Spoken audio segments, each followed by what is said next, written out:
नई और भयावह कहानी की ओर बढ़ रहे हैं जो हाल के दिनों में पूरी दुनिया को हिला देने वाली है। सोनम रघुवंशी और राजा रघुवंशी की कहानी। यह कोई काल्पनिक कथा नहीं, बल्कि एक वास्तविक घटना है जो मेघालय के कोहरे से निकलकर इंदौर की गलियों तक फैली और वैश्विक सुर्खियों में छा गई। तो चलिए इस सच्ची और डरावनी हकीकत को एक अनोखे अंदाज में शुरू करते हैं, मानो कोई पुरानी डायरी के पन्नों से ये कहानी सामने आ रही हो, जिसमें हर पल सस्पेंस और भावनाओं का मेल हो। कल्पना करें, एक शांत पहाड़ी इलाका जहां मेघालय का कोहरा इतना घना है कि वह आपकी सांसों को छूता है। 23 मई 2025 की सुबह, जब सूरज की पहली किरणें वेस्ट सोडोंग फॉल्स की चट्टानों पर पड़ रही थी, एक जोड़ी, सोनम रघुवंशी और राजा रघुवंशी, हनीमून की खुशी में डूबी थी। लेकिन ये सुबह एक डरावने रहस्य की शुरुआत बनने वाली थी। मानो प्रकृति ने खुद एक पर्दा डाल दिया हो जो इस अपराध को छुपाए। उनकी कहानी एक डायरी की तरह शुरू होती है, जिसके पहले पन्ने पर लिखा है, हमने सपने देखे थे, लेकिन वह सपना खून से सना निकला। सोनम, 24 साल की एक खूबसूरत और स्मार्ट लड़की, इंदौर के एक साधारण परिवार से थी, जहां उसके पिता देवी सिंह एक प्लाईवुड कारोबारी थे। राजा, 29 साल का, एक परिवहन व्यवसायी, जिसकी मुस्कान और मेहनत ने परिवार में सम्मान कमाया था। दोनों का विवाह 11 मई 2025 को एक पारंपरिक समारोह में हुआ था, एक रिश्ता जो सामाजिक परंपराओं और पारिवारिक दबाव का परिणाम था। लेकिन इस शादी के पीछे एक छुपा सच था, जो धीरे धीरे सामने आया। सोनम की जिंदगी में एक और नाम था, राज कुशवाहा।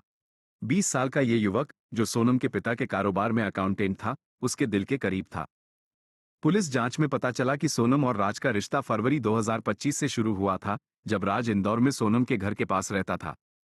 दोनों के बीच 119 फोन कॉल्स का रिकॉर्ड मिला, जो मार्च के महीने में हुए थे, एक सबूत कि यह रिश्ता शादी से पहले गहरा था। लेकिन सोनम के परिवार ने राज को मंजूरी नहीं दी और दबाव में उसकी शादी राजा से तय हुई। राजा की मां, उमा रघुवंशी, ने बाद में कहा, हमने सोचा था कि सोनम हमारे बेटे के लिए सही है। लेकिन उसकी आंखों में कुछ छिपा था। शादी के बाद सोनम ने राजा को मेघालय के लिए हनीमून की योजना बनाने के लिए मना लिया। 20 मई 2025 को वे शिलोंग पहुंचे और बालाजी गेस्ट हाउस में रुके। लेकिन ये यात्रा एक जाल थी, जो सोनम और राज ने महीनों पहले बुनना शुरू कर दिया था। 23 मई 2025 की सुबह सोनम और राजा नोंगरिया गांव की ओर निकले। स्थानीय गाइड एल्बर्ट पीडी ने उन्हें 3 अजनबियों के साथ देखा, विशाल चौहान, आकाश राजपूत और आनंद कुर्मी, जो हिंदी में बात कर रहे थे। ये तीनों राज के दोस्त थे, जिन्हें सोनम ने अपने साथ बुलाया था।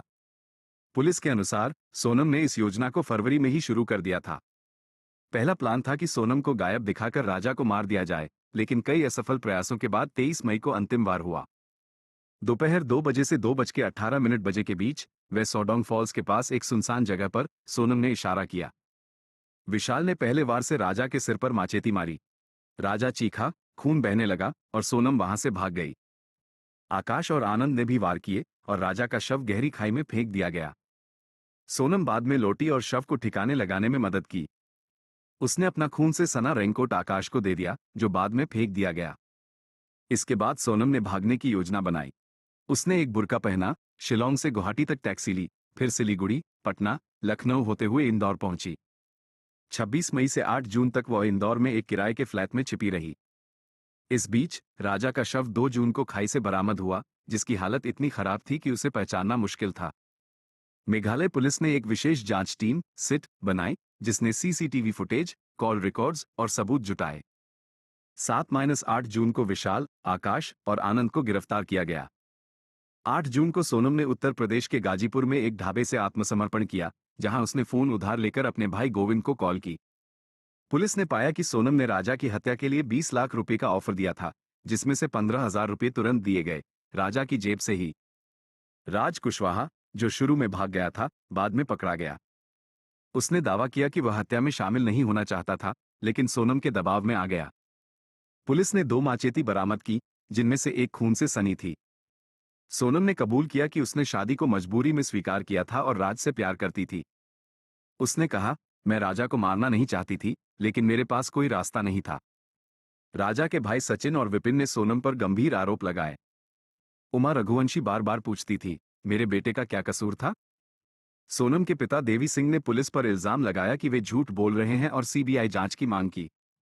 उन्होंने कहा, मेरी बेटी मासूम है, उसे फंसाया गया है, लेकिन सबूतों ने सोनम के खिलाफ गवाही दी। 31 जुलाई 2025 तक सोनम और चारों आरोपियों को जेल में रखा गया है। सोनम ने जेल में कोई पछतावा नहीं दिखाया और अपने परिवार से संपर्क नहीं किया। पुलिस का कहना है कि 90 दिनों में चार्जशीट दायर की जाएगी। लेकिन सवाल बाकी हैं। क्या सोनम का परिवार इस साजिश में शामिल था? क्या राजा की हत्या सिर्फ प्यार के लिए थी या कोई और मकसद था? ये कहानी हमें एक सबक देती है। प्रेम और धोखे की यह गाथा हमें सिखाती है कि रिश्तों में पारदर्शिता और विश्वास कितना जरूरी है। अगर आप किसी से प्यार करते हैं तो सच को छुपाएं नहीं। यह न सिर्फ आपको बल्कि दूसरों को भी बचा सकता है। अपने आसपास के लोगों पर नजर रखें और अगर कुछ गलत लगे तो समय रहते मदद लें।